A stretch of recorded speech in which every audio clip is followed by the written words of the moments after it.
कभी कभी parent table से डेटा डिलीट करने पर चाइल्ड टेबल में भी इश्यू आ जाता है, और इसी प्रॉब्लम को हैंडल करने के लिए एसक्यूएल में ऑन डिलीट क्लॉज का यूज होता है।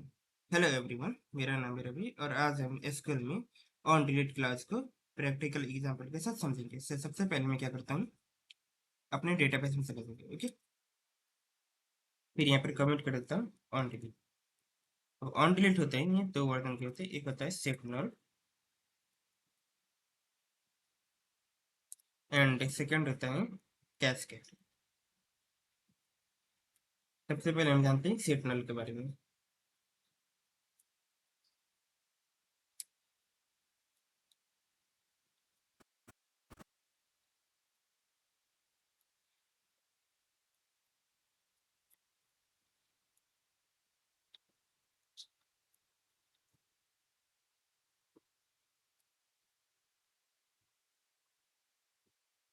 इसके बाद हम यहाँ पर क्या करेंगे, इस टेबल को ओपन कर रहे हैं, दोनों टेबल को। तो हमारे पास क्या है कि कस्टमर टेबल है एंड ट्रांजैक्शन टेबल है, ठीक है।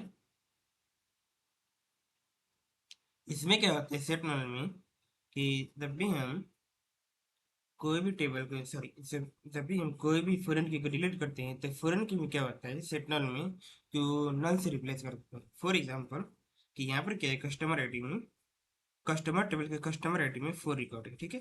यहाँ पर 4 नंबर उसके मैं क्या करूँगा, इसे डिलीट करूंगा। जैसे मैं यहाँ पर डिलीट करूंगा तो डिलीट करने से यहाँ पर जो ट्रांजेक्शन है, यहाँ पर ट्रांजेक्शन ट्रांजेक्शन का जो भी ट्रांजेक्शन कस्टमर आईडी 4 में यहाँ पर 4 दिख रहा है आपको, कस्टमर आईडी 4। तो यहाँ पर क्या आएगा, यहाँ पर ये नल से रिप्लेस कर देगा। तो एक काम करते हूँ, इसे सबसे पहले डिलीट करके देंगे। Delete for customers customers customers के बाद वेयर वेयर के बाद यहाँ पर आएगा customer ID equal to 4। Delete करने से पहले मैं क्या करता हूँ, यहाँ पर जो मैं जिसे पहले से डिलीट करना है इसके मैं इंसर्ट करता हूँ, इंसर्ट इंटू।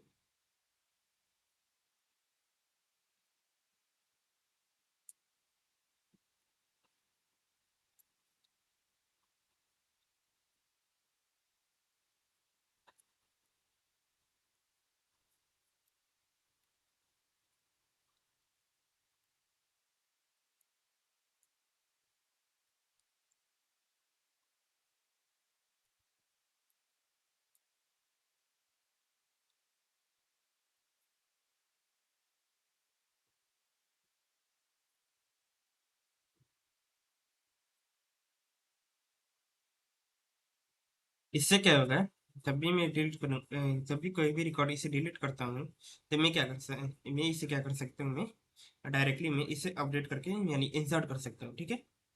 तो मैं क्या करता हूँ, यहाँ पर ये 4 नंबर रिकॉर्ड को मैं डिलीट करता हूँ। तो ये डिलीट नहीं हो पा रहा है, तो इसके लिए हम क्या करेंगे,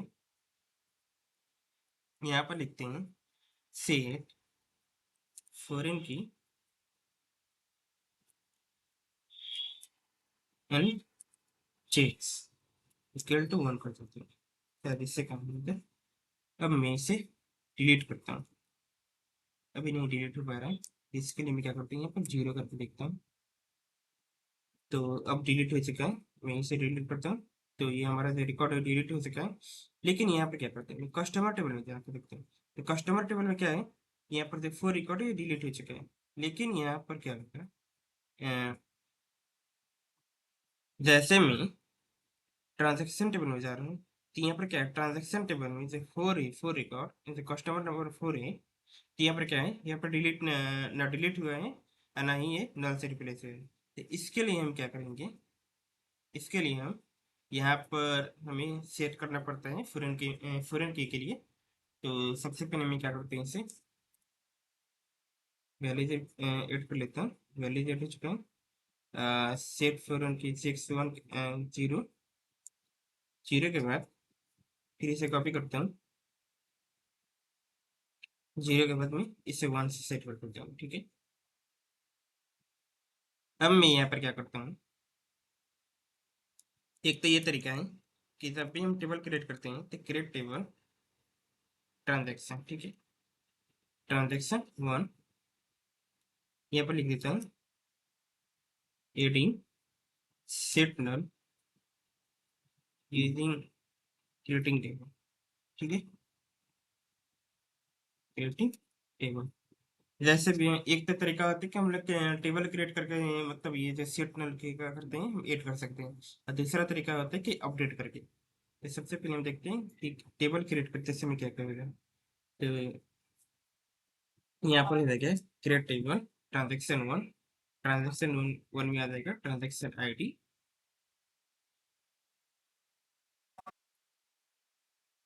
जो हो जाएगा इंटीजर में, एंड प्राइमरी की, एंड सेकंड हो जाएगा अमाउंट, जो हो जाएगा डेसिमल, थर्ड हो जाएगा हमारा एम्प्लॉय सॉरी एम्प्लॉय आईडी करें कस्टमर आईडी, ये भी हो जाएगा इंटीजर में, एंड फोर्थ जो होगा हमारा ऑर्डर डेट, इसको ये हो जाएगा डेट फॉर्मेट में। उसके बाद हम क्या करेंगे, यहाँ पर फॉरेन की लगाएंगे, फॉरेन की कौन से किस कॉलम पे लगाना है, फॉरेन की किस कॉलम में, मतलब मेरे कहने का मतलब किस टेबल के कॉलम पे लगाना है, तो यहाँ पर होगा ये जो फॉरेन की है ट्रांजेक्शन टेबल के कस्टमर आईडी पे लगाना है। तो यहाँ per transaction ID customer ID पे होगा, तो कस्टमर आईडी। अब यहाँ पर क्या चाहिए, रेफरेंस, तो कौन से टेबल के कॉलम के रेफरेंस चाहिए, तो यहाँ पर कस्टमर्स का कस्टमर्स आईडी, कस्टमर्स का कस्टमर्स आईडी हो जाएगा यहाँ पर। अब यहाँ पर क्या करेंगे, यहाँ पर लिखेंगे on delete, on delete set null, एक ये तरीका हो गया। अब दूसरा तरीका ये है कि हम क्या करते हैं कि एक तो तरीका है हमारे पास, हमने ऑलरेडी यहाँ पर क्या किया है, यहाँ पर जो है हमने फॉरेन की यहाँ पर लगा चुके हैं, ठीक है, तो इसके लिए हम क्या करेंगे, हम फॉरेन की को डिलीट करेंगे, तो table alter table drop foreign की, ड्रॉप फॉरेन की, sorry, यहाँ पर टेबल के नाम देना भूल गया था, ट्रांजेक्शन, इसके बाद यहाँ पे लिखूंगा ड्रॉप फॉरेन की। अब यहाँ पर जाएंगे हम स्कीमा में, स्कीमा के बाद से हम जाएंगे अपने टेबल में, सॉरी डेटाबेस में जाएंगे, डेटाबेस के बाद जाएंगे टेबल में, टेबल के बाद हम जाएंगे यहाँ पर टेबल नेम ट्रांजेक्शन, ट्रांजेक्शन के बाद यहाँ पर आपको दिख रहा होगा फॉरेन की, और फॉरेन की के बाद यहाँ पर दिख रहा है ये रहा हमारा फॉरेन की का नेम। इसे थोड़ा और नीचे कर देता हूँ, हो सके तो मैं जूम भी कर देता हूँ, ये नहीं जूम होगा, ये नहीं जूम हो सकता है, डायरेक्टली ये कोड जूम हो सकता है, ठीक है। तो यहाँ पर दिख रहा होगा जो भी हमारे ट्रांजेक्शन के सॉरी जो भी हमारे फॉरेन की के नेम है, तो यहाँ पर हम लिखेंगे जो हमारे फॉरेन की के नेम है ट्रांजेक्शन वन IBF के, ठीक है। अब हम इसे क्या करते हैं, हम इसे ड्रॉप करते हैं, ठीक है, ये जो है फॉरेन की ड्रॉप हो चुके हैं। अब हम यहाँ पर क्या करेंगे,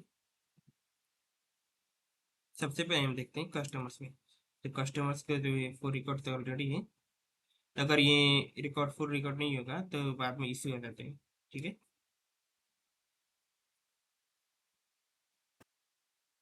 तो यहाँ पर हम क्या करते हैं, अल्टर टेबल ट्रांजेक्शन, ठीक है, अल्टर टेबल ट्रांजेक्शन, उसके बाद एड कॉन्स्टिट्यूंट्स, जो भी हमारे कॉन्स्टिट्यूंट्स के नाम देने हैं वो अपने खुद से दे सकते हैं हम लोग, तो हम ये देते हैं पर एफ के कस्टमर आईडी, फिर उसके बाद फॉरेन की, अब फॉरेन की में हमें क्या करनी है आपको तो पता ही होगा, जो भी हमारे टेबल है कस्टमर आईडी सॉरी कॉलम में वो देता हूँ यहाँ पर की रेफरेंस, रेफरेंस के बाद कस्टमर टेबल का कस्टमर आईडी,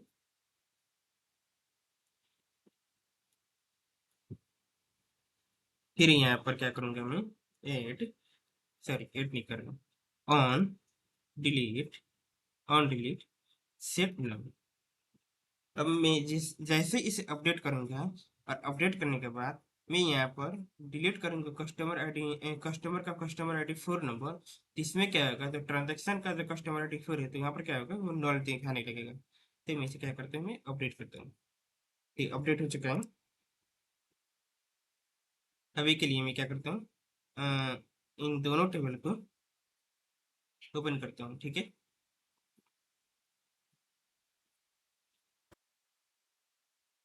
इन दोनों टेबल को ओपन करने के बाद अभी हमें कुछ भी मतलब सब नॉर्मल दिखाई दे रहा है, एक तरह से बोले तो।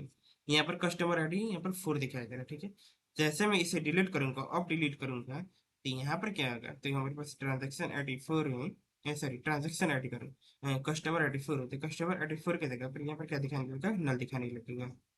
तो एक काम करता हूँ मैं, इसे मैं डिलीट करता हूँ। तो जैसे ये डिलीट डिलीट हो चुका है, कस्टमर आईडी दिखा रहे हैं, दोनों टेबल को मैं रन करके दिखा रहा हूँ, कस्टमर इन ट्रांजेक्शन पे। तो यहाँ पर जो है कस्टमर आईडी डिलीट डिलीट हो चुका है, एंड यहाँ पर ट्रांजेक्शन आईडी डिलीट नहीं हुआ है। तो एक काम करता हूँ मैं, फिर मैं यहाँ पे क्या करता हूँ, अपडेट करता हूँ, यहाँ पर सेट करूँगी इक्वल टू 1। अब मैं इसे डिलीट करके देखता हूँ, शायद अब हो गए। अब इसके बाद यहाँ पर भी नहीं हुआ, कोई इशू आ रहा होगा। एक काम करता हूँ मैं, ये हो गया, तो इसे इंसर्ट करता हूँ। मैं एक काम करता हूँ, अभी मैं इस फोरन की को ड्रॉप कर रहा हूँ। ठीक है,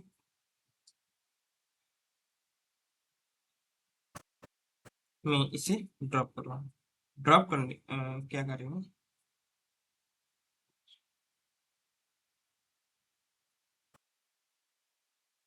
तो यहाँ पर देखो फोरन की बना ही नहीं था। तो इसके लिए हम सबसे पहले हम क्या करते हैं, कस्टमर टेबल में जाते हैं, देखो हमारा ऑलरेडी वैल्यू इंसर्ट हो चुका है। एक बार क्या करते हैं, इसको हम अ, एक मिनट, इसे क्या करता हूँ मैं, चलो छोटा कर देता हूँ। अभी के लिए मैं छोटा कर रहा हूँ।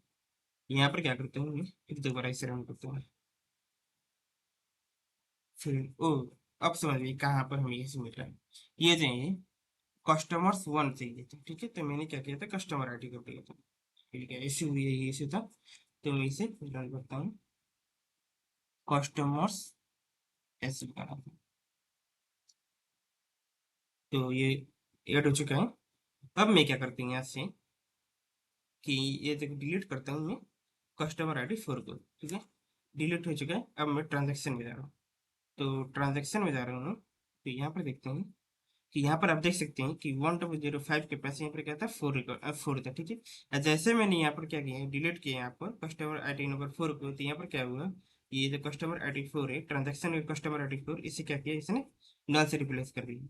यानी मेरे कहने का मतलब, जैसे हमने यहाँ पर मैं क्या करता हूँ, कस्टमर टेबल, कस्टमर टेबल पे जैसे हमने 4 रिकॉर्ड्स को हमने डिलीट किया 4 नंबर रोज पे, तो वहां पर क्या हुआ, 4 नंबर रोज को डिलीट करने से यहाँ पर जो है transaction transaction ID and transaction table में कस्टमर आईडी 4 को इसने क्या किया, इसने 0 से रिप्लेस कर दिया।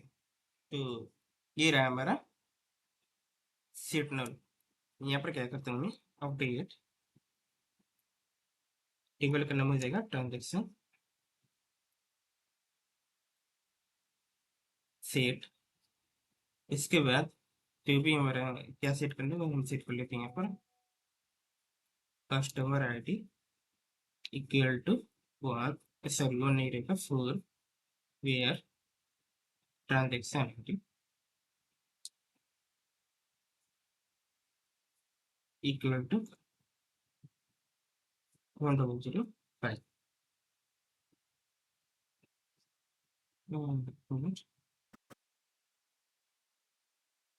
ये रहा। यहाँ पर क्या कर रहा है, ट्रांजेक्शन वन, क्या इश्यू आ रही है समझ में नहीं आ रही। एक काम करता हूँ, इस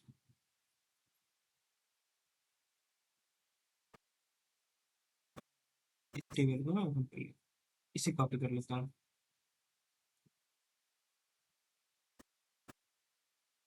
अब बात बंदी कैन नॉट, ओह अब समझ में आया कि ये क्यों नहीं हो रहा है, क्योंकि जब हमने क्या किया था, कस्टमर टेबल में फोर को डिलीट कर दिए हैं, तो इसी कारण एरर बता रहे हैं। तो एक काम करता हूँ मैं, इसे इंसर्ट कर लेता हूँ। अब मैं अपडेट करता हूँ। तो अब अपडेट हो चुका है। अब चलते हैं हम कैस्केड के बारे में। ठीक है, कैस्केड। तो इन दोनों टेबल को मैं ओपन करके दिखा रहा हूँ। अब कैस्केड में क्या होगा, जैसे हम कस्टमर आईडी 4 को डिलीट करेंगे, तो यहाँ पर क्या होगा, ट्रांजैक्शन का कस्टमर आईडी 4 का जितना भी यूज होगा वो सारा डिलीट हो जाएगा। जैसे ऑर्डर डेट है एंड अमाउंट है एंड ट्रांजैक्शन आईडी, ये सारे के सारे डिलीट हो जाएगा। ऐसे ऐसा लगेगा कि यहाँ पर कोई रिकॉर्ड था ही नहीं, मतलब एक तरह से बोले तो। जैसे हम ऐसे यहाँ पर कस्टमर आईडी 4 को डिलीट करते हैं, तो यहाँ पर भी सेम प्रोसेस चलेगा। एक काम करता हूँ मैं, इन सबको कॉपी कर लेता हूँ। ठीक है, इसके बाद में क्या करते हैं, इसे कस्टमर आईडी को ड्रॉप कर दिया मैंने, सॉरी फॉरेन की को ड्रॉप कर दिया ट्रांजेक्शन की। फिर यहाँ पर सेट नल की जगह पर मैं यहाँ पर क्या करूँगा, कैस्केड, कैस्केड ऑन डिलीट, यहाँ पर कैस्केड। ठीक है, कैस्केड हो गया। अब इसके बाद, अब इसे क्या करते हैं, इसके क्या करते हैं, इसे रन करते हैं। ये अपडेट हो चुका है। अब इसके बाद हम क्या करेंगे कि जैसे हम यहाँ पर फॉर डिलीट फॉर कस्टमर्स, ठीक है, customers and where customer ID equal to 4। ठीक है, सबसे पहले मैं क्या करता हूँ, ये इन दोनों टेबल को मैं दिखा रहा हूँ आपको डिलीट डिलीट करने से पहले।